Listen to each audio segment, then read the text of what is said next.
Hi, I'm Krista Campbell. Before we get started, I would like to encourage you to ask questions. You can post your questions in the questions dialog box at any time during the webinar. We will have time at the end of the webinar for Q&A. This webinar is being recorded and will be posted to the Water Utilities webinar series page. You will receive a follow-up email from GoToWebinar that includes links to this location, so it'll be easy for you to find. It takes about a week to publish the recording, so you can expect it to be available towards the end of next week. There will be a survey that launches at the end of this webinar. Please take a few minutes to answer the survey questions. Our team will greatly appreciate the feedback. I have also included a handout, Understanding the Utility Network, a guide for water utilities. You can download this handout anytime during the webinar. Thank you for joining us today for water utility workflows using the utility network. This webinar will focus on how the ArcGIS Utility Network Management extension leverages ArcGIS Enterprise to create a seamless web GIS system that presents an accurate and unified view of utility assets across the entire organization. Demonstrations will highlight workflows for modeling your assets, creating editing templates, and configuring tracing analysis. I'd like to start with a polling question today. If you would just take a couple of seconds to answer the question, what workflows interest you the most? Modeling your assets with greater detail, creating editing templates for increased productivity, configuring tracing analysis to answer questions and make better decisions, or other? If you are selecting other and you don't mind, please comment in the dialog box so that we can take a look at what that other category might be. That would help our team. Okay, let's see. We've got about 63% saying modeling your assets with greater detail, 45% creating editing templates, and 54% configuring tracing analysis. We have a few people that haven't answered yet, so if you could just take a second, take a look at the question, what workflows interest you the most? Great, thanks you guys. We appreciate it. We're going to close the poll.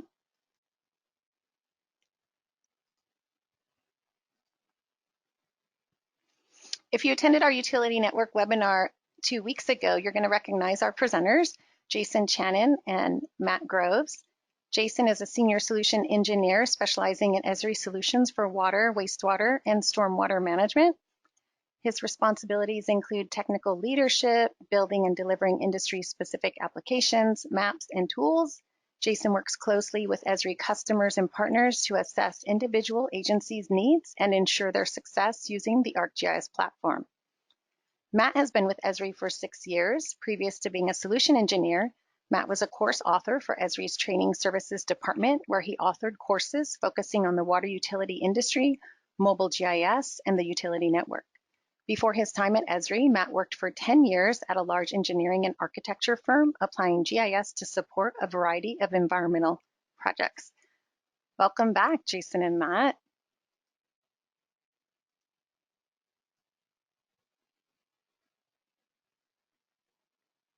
All right, thank you, Krista. Hello, everybody.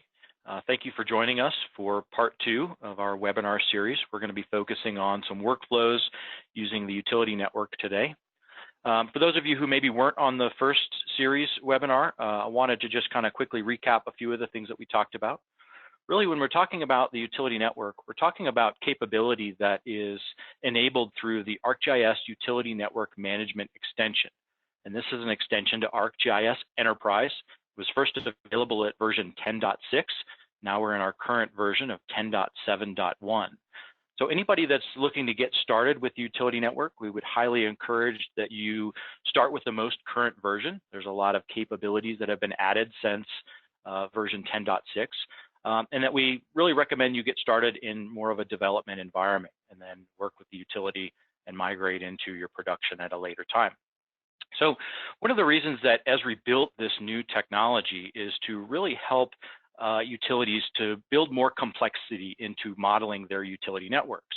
And a lot of this is being driven by IoT, the Internet of Things, having sensors and devices out in the field that are connected and communicating information about the network. And so the utility network really, in my mind, enables three key areas for our users.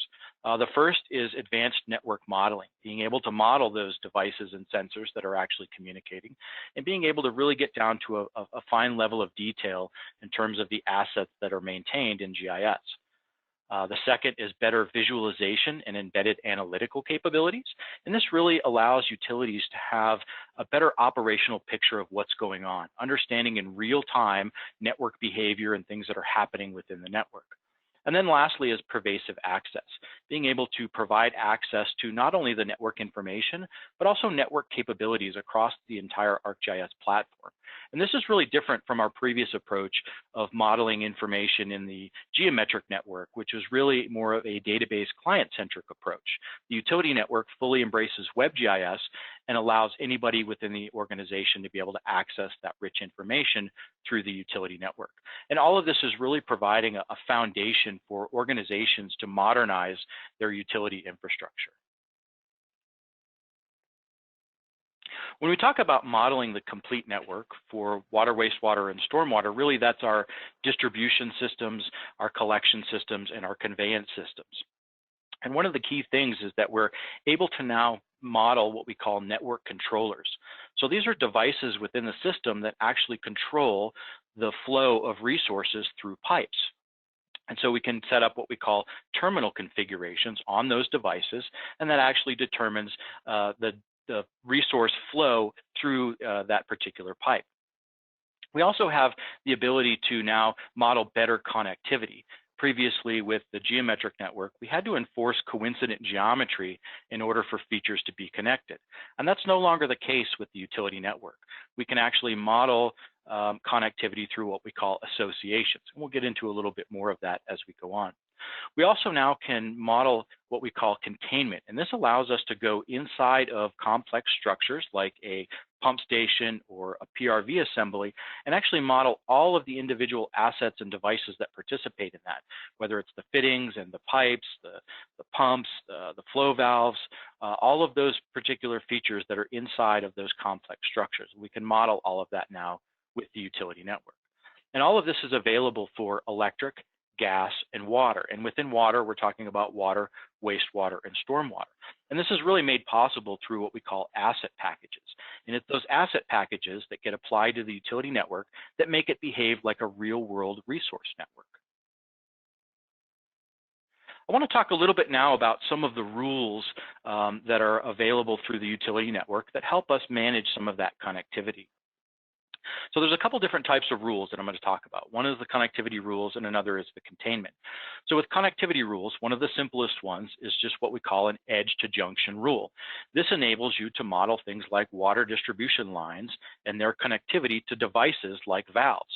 You will have a rule that specifies that certain type of line can connect to this certain type of valve. Another type is an edge junction to edge rule.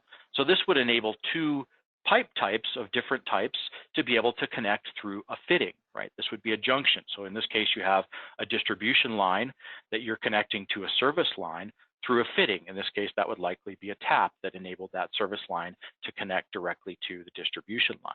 And it's this rule that enables that connectivity. Another type is junction to junction. Now this is really where it gets a little bit more complex, because here we have in the example, we have a distribution line connecting to a service line, but then we have a series of fittings here. So we have two fittings and a pressure regulator. Well, in reality, there's not a section of pipe between the fittings and the pressure regulator. They're all just assembled together. But in order to be able to represent these in a connected fashion, we want to have an association there. So we don't have to enforce a coincident geometry between these. So we can actually visualize on a map what this looks like. And then the last type is a containment rule. So a containment rule enables us to have something like a pump station, which would serve as the container, and define what features can be inside of that container. Now, you might have a combination of rules at play here because you would also have some connectivity rules that would specify that the distribution pipes can connect to meters and to the pumps, and the service pipes could also connect to those filters, but everything being contained inside of the container. And choosing when to show that information and at what scales is also very important. I'm going to turn it over to Matt, and Matt's going to walk us through the first workflow, which is really building out some of these complex features using some of the rules that I talked about.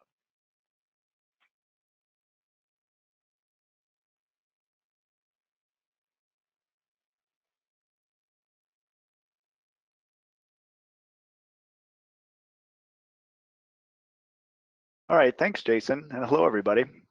I'm just going to take a few minutes here to demonstrate some of that advanced network modeling that Jason was talking about. We're going to take a look at an existing PRV assembly and look at some of those associations that are contained within. And then we're going to go through the process of how to build a PRV assembly, pressure reducing valve assembly. And then we're going to look at some of the rules, the network rules that pertain to this. And then at the end, we're going to use that assembly to make a preset template that can be reused over and over again in your editing workflows. So to start off with, we're in ArcGIS Pro, and we are looking at our Naperville, Illinois utility network example data set. And I am zoomed in on a PRV station assembly. And now it's one of our assembly features that is able to contain other features and be a container. So with that, I can go into my enter containment mode in this PRV assembly and see all the features that are contained within. We have, our PRV valve itself that does the work, that has the high side and the low side. We have some controllable valves, and we also have fittings for our bypass path here, and we have a bypass valve within that as well. Now that we have that selected, we can take a look at some of those associations by opening our Modify Associations pane, and we have this container already selected. So we can see that we have a containment association between all these valves, the strainer, the system valve, the bypass valve. They all have this containment association to the container itself, and that is created when you're actually creating these filters. If you're in the containment mode, that association is automatically created. You can also add those associations later after the fact. Okay, now we're going to leave this container. We're going to exit our containment mode, and we're going to just kind of go next door a little bit, and we're going to look at what it takes to put together a PRV assembly like what we just looked at. I'm going to turn on my grid mode in ArcGIS Pro with my spacing set at half-foot intervals. This just helps me keep things neat and tidy as I'm creating my assembly. So the first thing that we need is our container, which in this case is our pressure reducing station assembly. So if we search in our Create Features pane, we can see that we have our pressure reducing station. We'll just grab that construction tool, and I'm just going to drop it here at the intersection of one of my grids. And then with that, now that I've created that, we can go into the containment mode. And like I said, everything that we build inside will then be, will have that containment association. The first thing I want to add inside it is my pressure reducing valve itself that is going to do all the work for us. And I'm going to just drop that below here. So we've added the pressure reducing valve itself. And now let's add a filter strainer just below that. One thing I didn't mention was that you may notice this dashed blue box around the edge. That is letting us know that we are inside the containment mode for this container. Now next, we want to add some controllable system valves. We have 2 of those.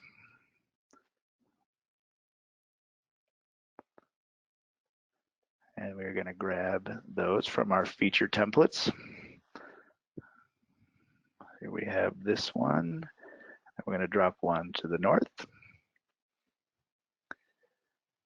And now we're going to add our fitting tees, which will provide the junctions for our bypass path.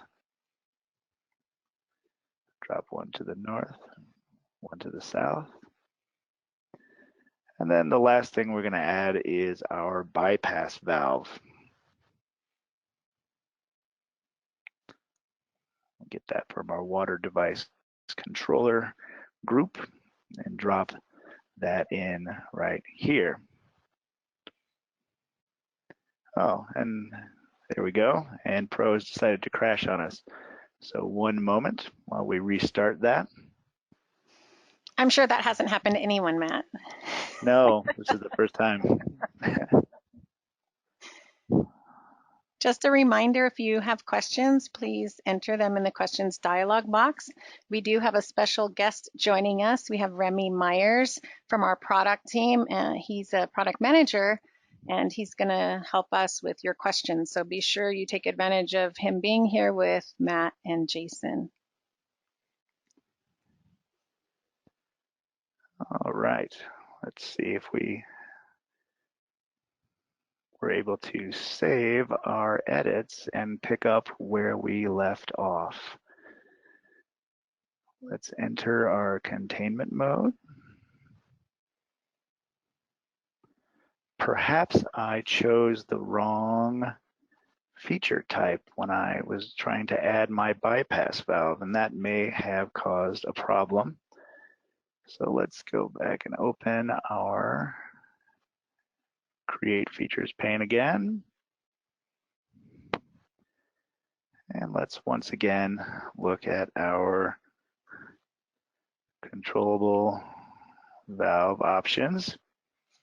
And I believe I did. I picked the wrong one. That's just an example. Granted, Pro should not crash, but it can cause issues when you try to put the wrong features into a container. So here we have, now I have added all the point features that we need, and we can finish off our assembly with our mains.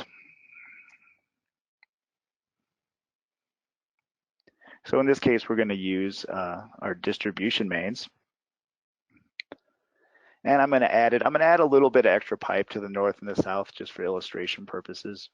And I'm just going to add these here. I am going to add a split in my pipe at my PRV valve itself, because you probably would want that to be modeled like that in your network. When you're like, you have a high side and a low side of your PRV, you're going to want your lines to be split across that. Double click those, and then lastly, we will add in our bypass assembly.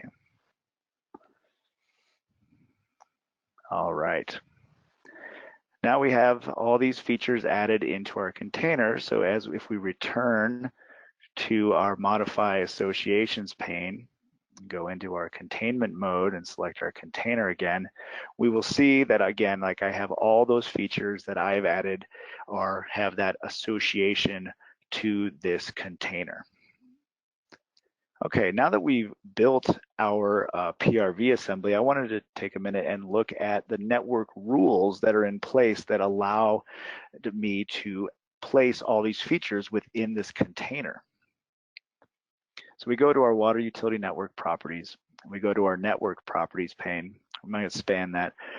So before we get into the rules themselves, I just wanted to point out that as you get familiar with the utility network, this network properties pane is a really good resource for information about your utility network. It has all sorts of information about the water network itself, your structure network, a variety of descriptive features about it. So if you do deploy the utility network in a development environment, especially if you decide to deploy it with our example data, which we encourage, this is a great resource to go in and poke around and get more familiar with what's going on.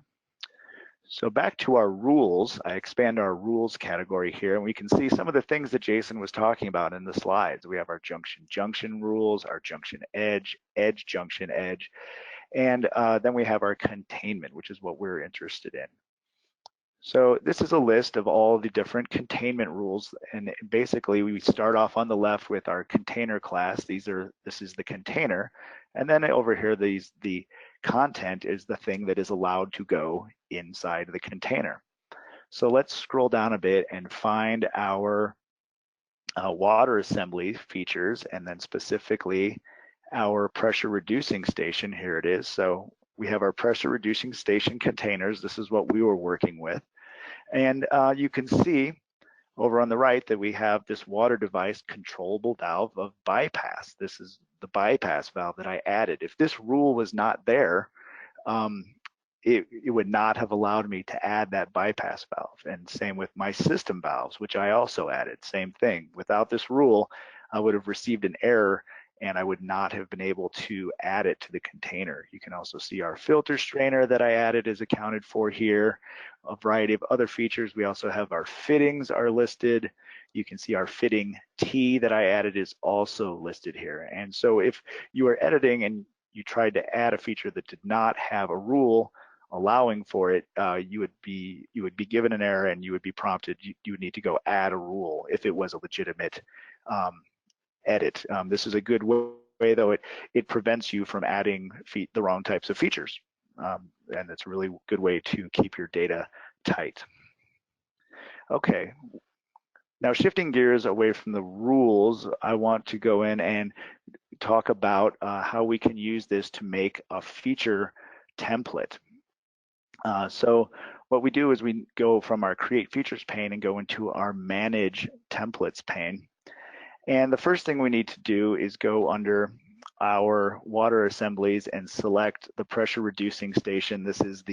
Because this is the container that everything is going to be contained within. Then we select all our features that we want included in our template. And what we're going to make here is called a preset template. We have feature templates like we're all used to that has symbology or maybe some attributes on a single feature. And then you have group templates that may string together a series of those feature templates, like we showed last week with the hydrant installation example. But this, with the preset template, it also stores the geographic configuration of your features and allows you to just, with one click, place all those assets together in the configuration that you've defined. So I go to New, Preset Template from Selected Features. I select it. All I have to do is give it a name and a description. I'm just going to call this the Groves Assembly. Oh, they're not supposed to have a space. I'm going to say OK. And now that's going to create a preset feature template for me. Okay, we have that. And now I'm going to deselect my features. I'm going to exit containment, turn off my grid. We can go back to our Create Features pane. And now if I search in my Create Features pane for my Groves assembly, I will see it. Oh, I actually have two because I was practicing earlier today. But now if I go just next door over here and I select my feature template, as I pull it over, you will see all those features that we added, and I can drop this wherever I want on the map. You know, if in a real example, you would put this along a pipe, main route, and then connect everything up and then set your high side and low side for your terminals. So we simply, with one click, click it. It takes a second to draw it all because it's adding all those individual features and connecting everything together and creating those containment associations for our new feature. But with that, that's just a quick example of how we can use this to make your editing workflows more efficient. And just to show you with this feature that I placed, if I drop it and I enter containment mode, same as the rest, we see all those features within. Okay, with that, I'm going to turn it back over to Jason.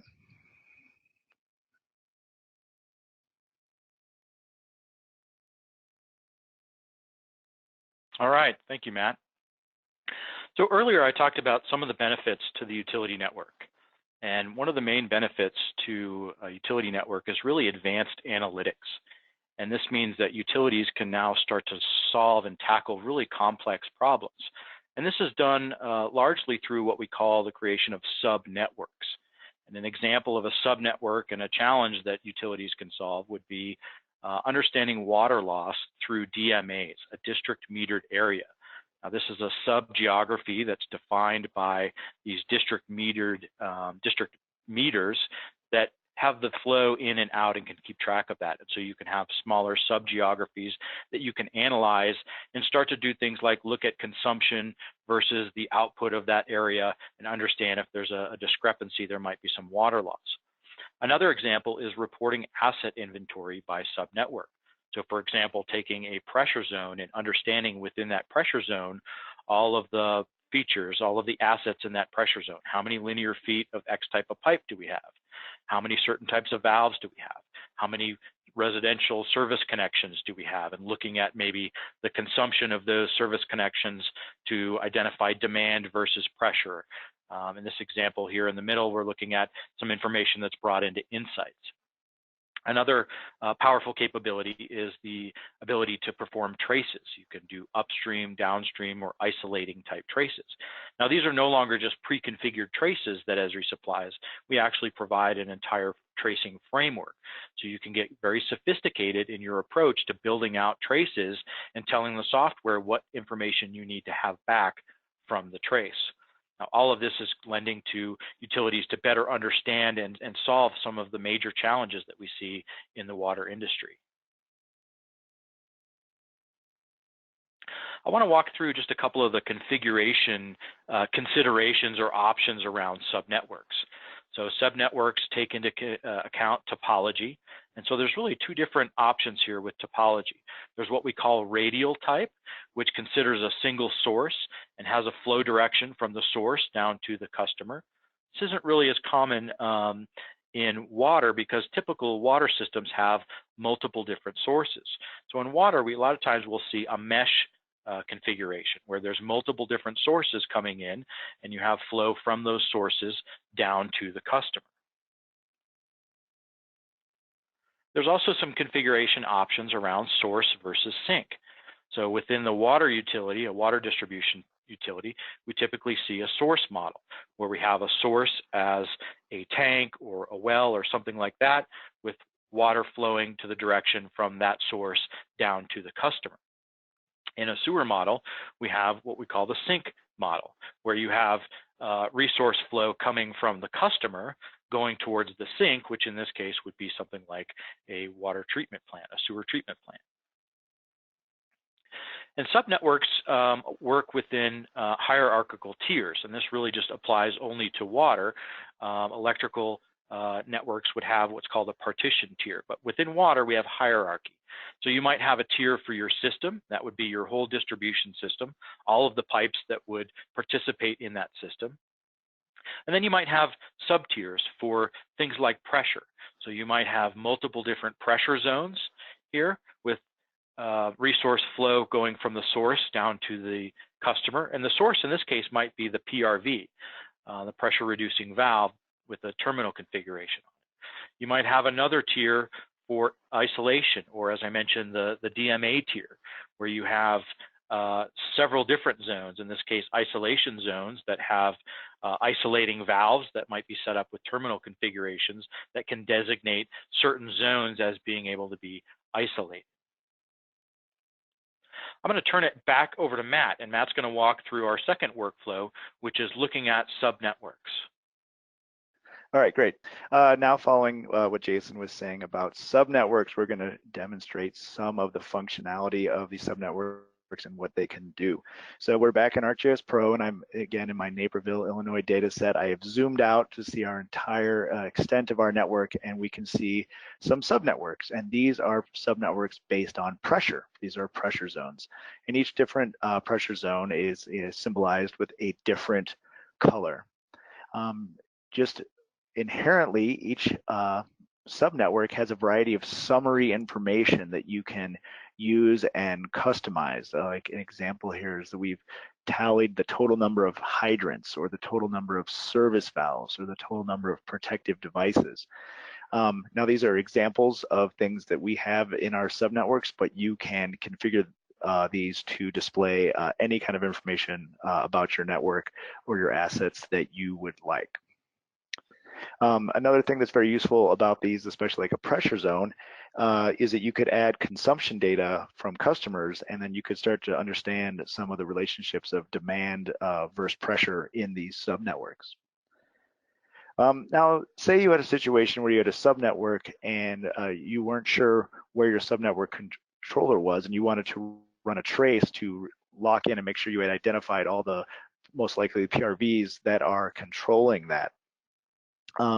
So in order to do that, you can use our subnetwork controller trace that's available in Pro, and we are going to run it on this orange subnetwork here, which is subnetwork 6500.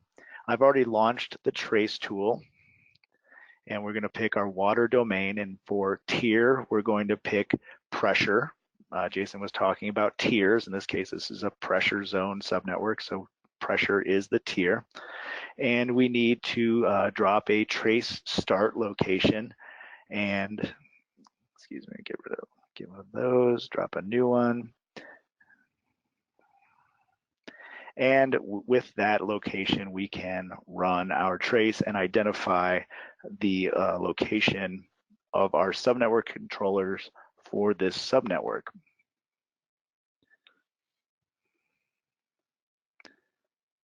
So the trace has completed, and if I go in and zoom in a bit, we can see that it has selected this device. And in this case, it is a pressure reducing valve. So it has a high side and a low side, and that's defining the boundary between these two subnetworks.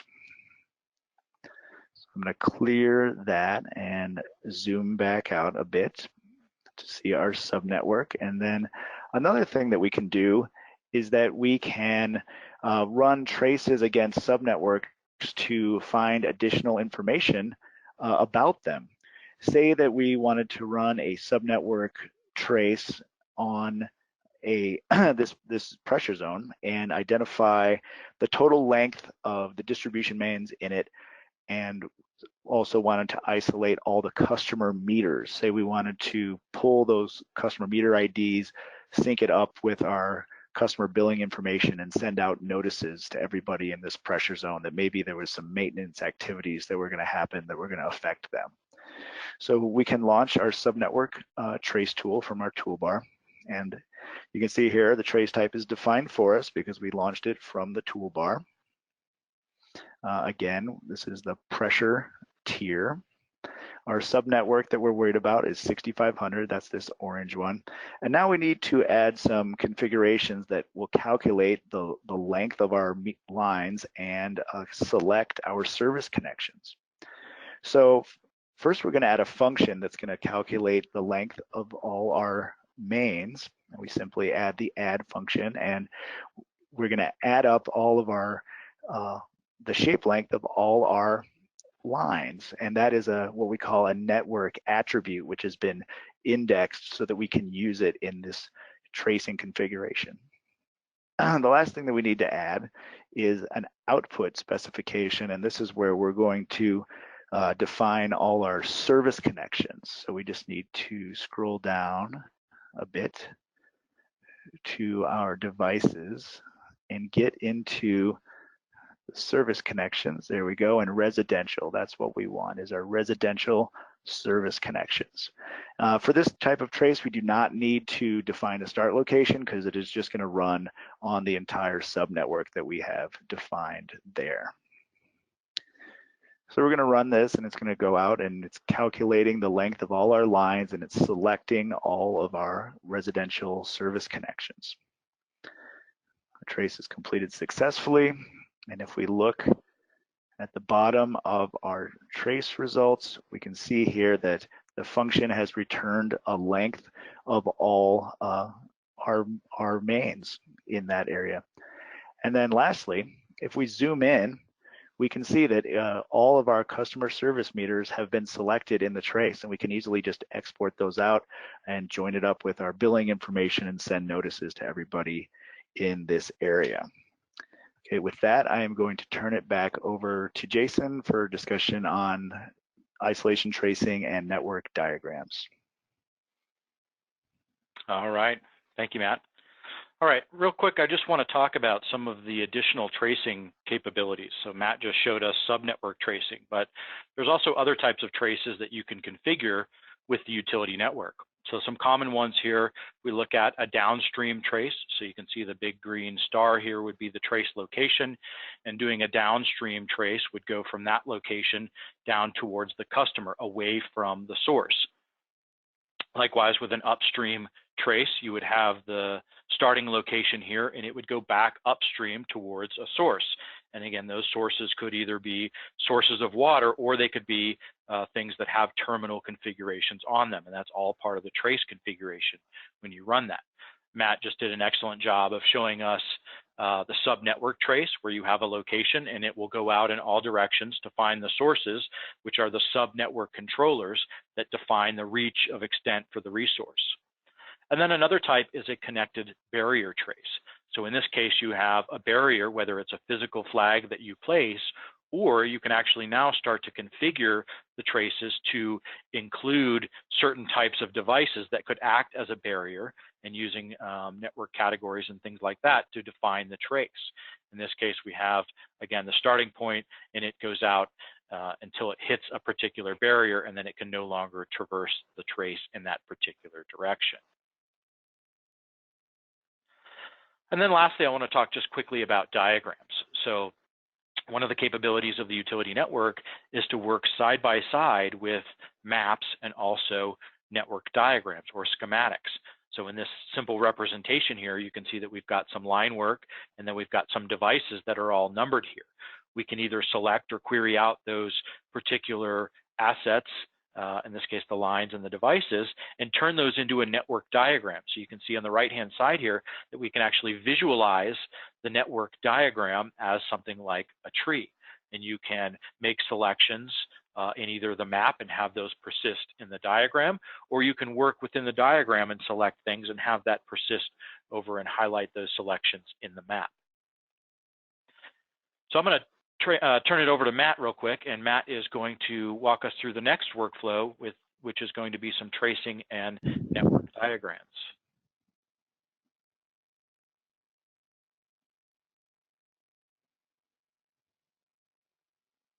Okay, thanks, Jason.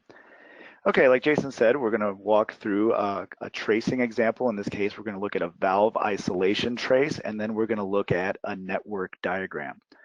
So I've panned our map to a new location, and this is an area where we want to do some maintenance activities. And we know that we need to go in and replace a section of pipe, and in order to do that, we need to turn off some valves to stop the flow of water to this area. So I've pulled up our valve isolation trace tool here on the right, and like I launched it again from our menu up here. It's just one of our options. And because of that, the trace type is chosen for me. And I'm going to choose water for my domain. And my tier here is going to be system instead of pressure, because system, we're just looking at the whole thing. We're not looking at any specific subnetwork. And then in order to configure this to stop at the valves that are able to isolate this area, we have to add a filter barrier. So a filter barrier is sort of like what you might be familiar with from the geometric network, where you can add a physical barrier along a line and stop the trace. In ArcGIS Pro, we can do that as well, but that's not what we want to do here. So this is more of a conditional statement that tags certain features as being barriers. And what we're going to use is a network category. And this is a network category is like a way of grouping features together that have a like quality. And then you can use that category in this filter barrier configuration and for some other things. In this case, our category is isolating. So we have, as an example here, we have a variety of valves that could be isolating, that you could turn, a variety of different types of valves, I should say, that you could turn to isolate this area. And since we have this category, we just add this and we're good to go. Otherwise, we would have to go in and individually add each type of valve that could be isolating, and it would be very cumbersome and complicated to configure this trace. So this is very handy that we have this. So last thing we're going to do is we're going to go in and we're going to add our starting location. We're going to say like this area right here is where the work needs to be performed. So that's where we're going to launch our trace from. And I'm going to run it.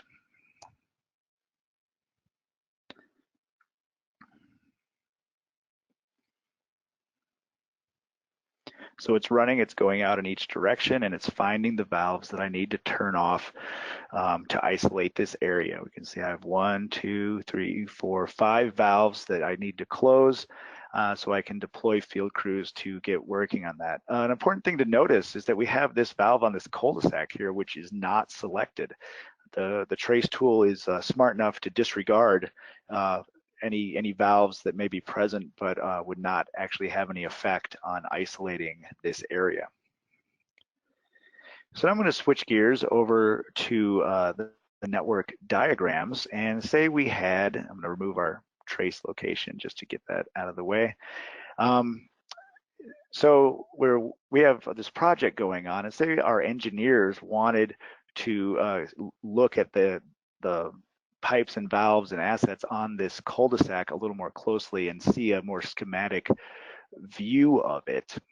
We could go in, and first thing we do is we just select all our features, and then we would go into our utility network toolbar here, and we select a new diagram, and we have a couple of template options, which these are configurable. You can create your own.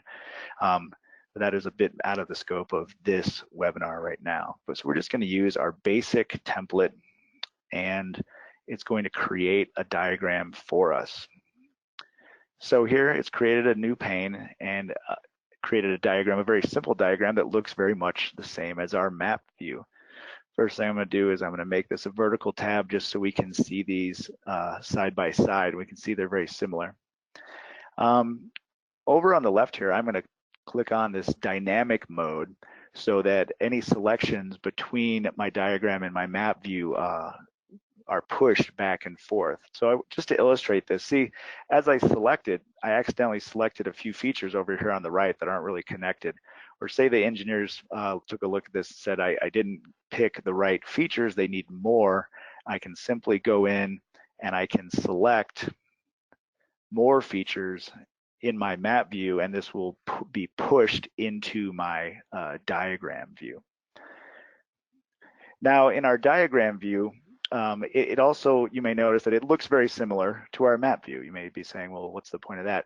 And the engineers look at it and they say, you know what, this isn't telling me much more than just looking at the map. Well, we can change the diagram layout to a more schematic view that might better communicate the actual connectivity in our network. So we can go in here into our diagram layouts, and we have a variety of choices. And under the hierarchical category here is the mainline tree. We're going to go with that one to change the visualization of this diagram. It launches a geoprocessing tool that you don't need to do any additional configuration for. Excuse me, you run it and it changes the view. And now this makes a much neater view of your networked features, and you can really tell how things are connected. Now, a minute ago, I showed how we could push the selection from the map to the diagram, but now let's see how we can push a selection from the diagram back to the map.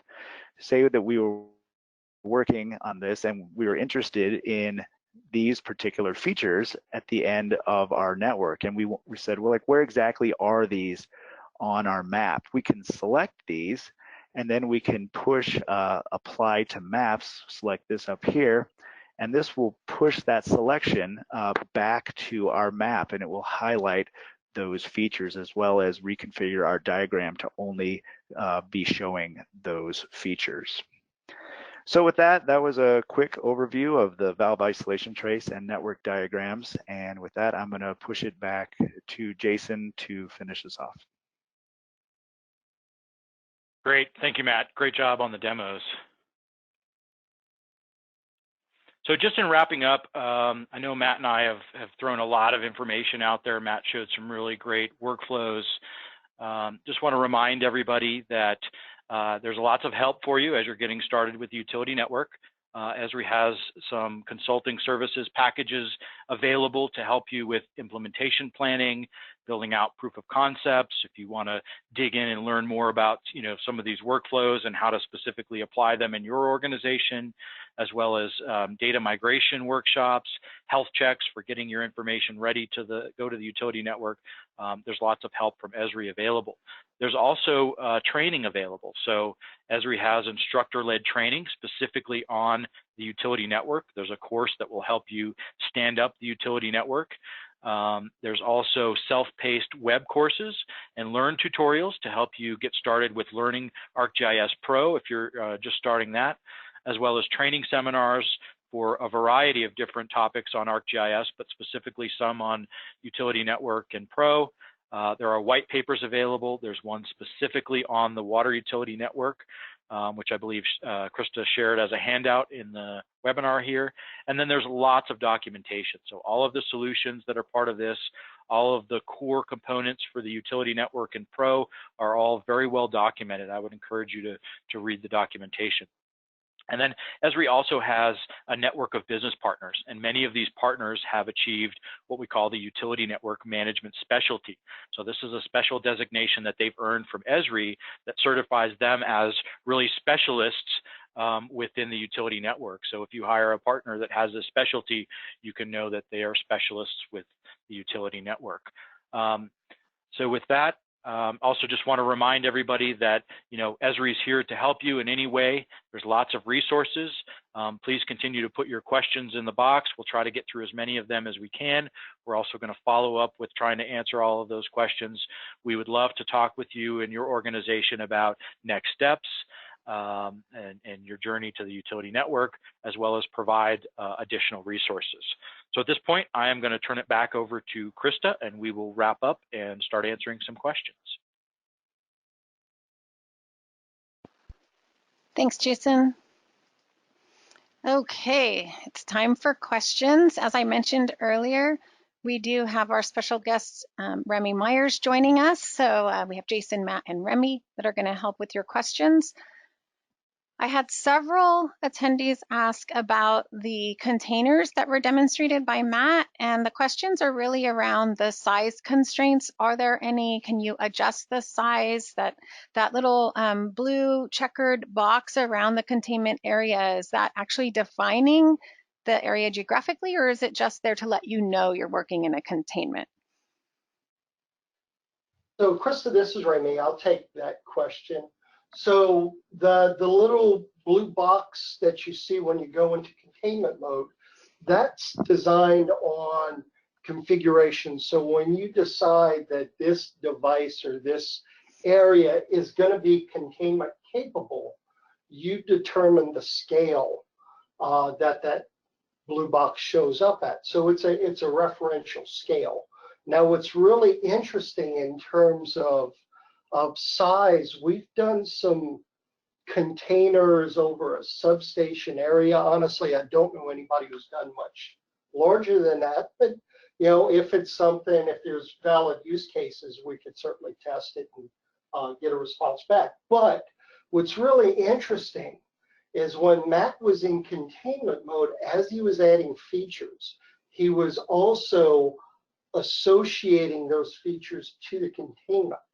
So his error that threw him off was he was actually trying to add a feature that was not valid in containment.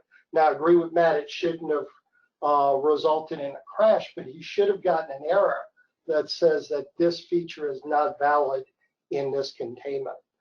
So we're really excited about some of the containment configurations. I think it's going to be really interesting to see additional use cases beyond the ones that we're demonstrating now. I think we'll be able to do some really interesting stuff with containment moving forward. Thanks, Remy. A follow-up question for containment is concerning the rules for larger organizations that have a high number of mains and facilities and assets. Would these rules slow down the performance of the utility network?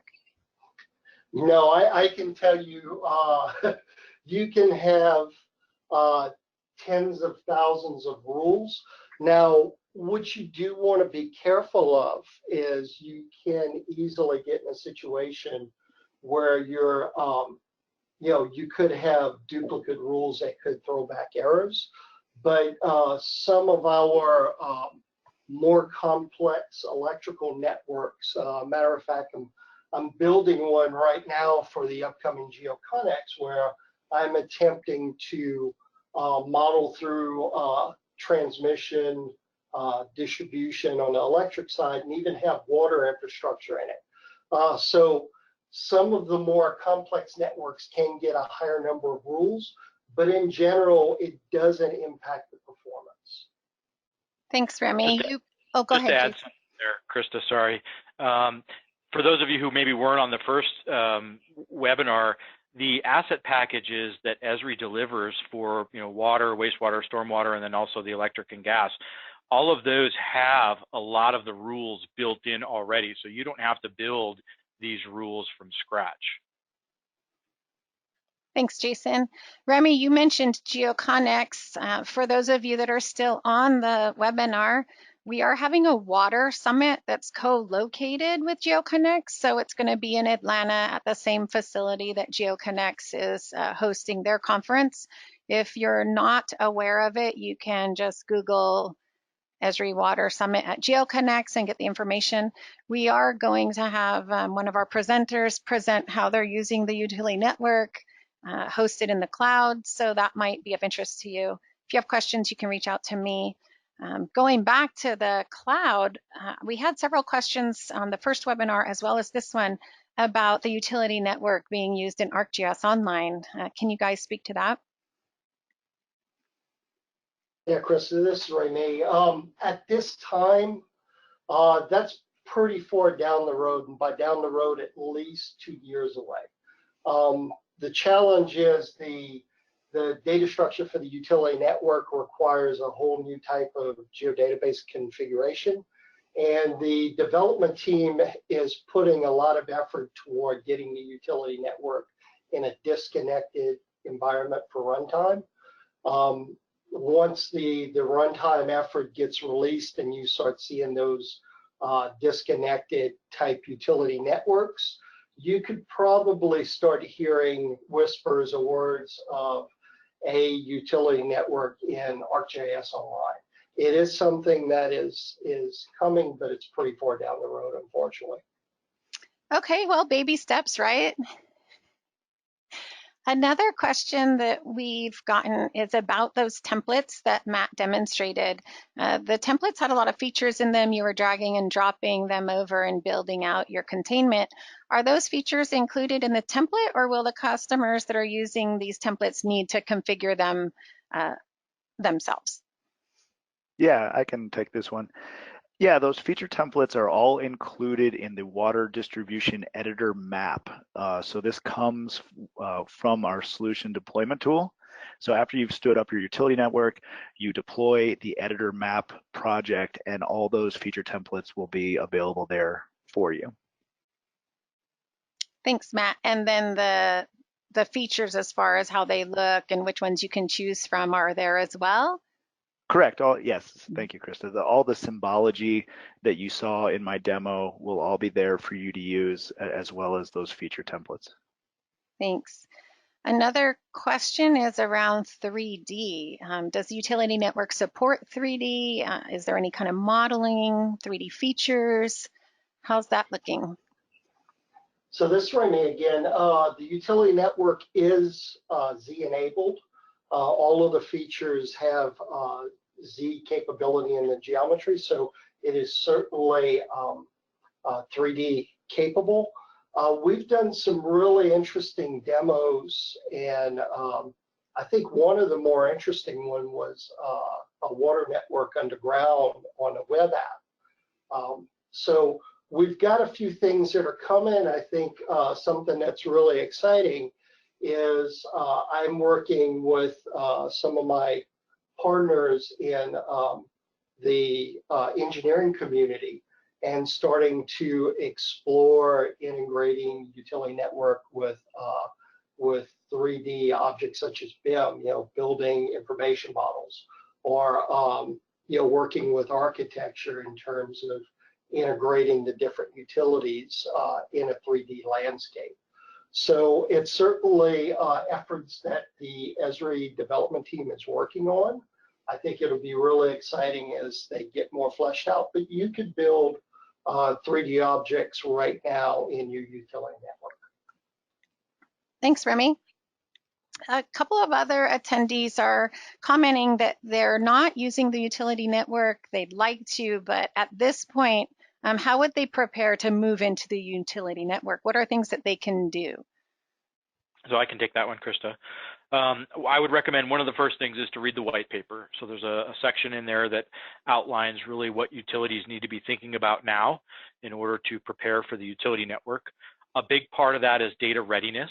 So assessing the information that you currently have and the quality of that data. There's tools now in place with ArcMap to really improve the quality of your information. So going through that exercise will, not only give you better data now, but it will also get you ready for the utility network. Esri is certainly happy to, engage with you, help you understand some of those as well. So I would say that's really the first step. There are migration tools available out there. So there was just a preview release of some migration tools from our solutions team that are on GeoNet, and there are also some FME workbenches designed to help you implement to migrate over into the utility network as well. Thanks, Jason. We're almost out of time, so this will be our last question.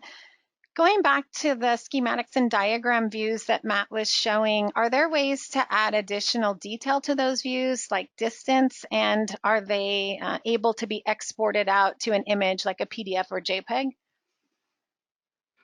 This is Remy. Absolutely. I've done some really interesting things with the outputs, and certainly because of the capability of Pro of being able to manage multiple map frames, you could have a trace that could potentially generate a report that could go out into a layout that could be exported to a PDF. So I've done some similar demos on job safety briefs for work management, where I leveraged the functionality of a trace, took the output of a trace and integrated it into my layout. So there's definitely some interesting things. Model Builder gives you a lot of capability. A lot of the trace functionality can be pushed through a Model Builder where you can do multiple traces and even multiple report type things. And I would certainly look for more demos in the future of that sort of capability. I think it's really interesting and exciting, and we'll be demonstrating some of those things moving forward. Thanks, Remy and Jason and Matt. Great webinar. Thank you for taking the time to share this with our customers. And thank you everyone for attending.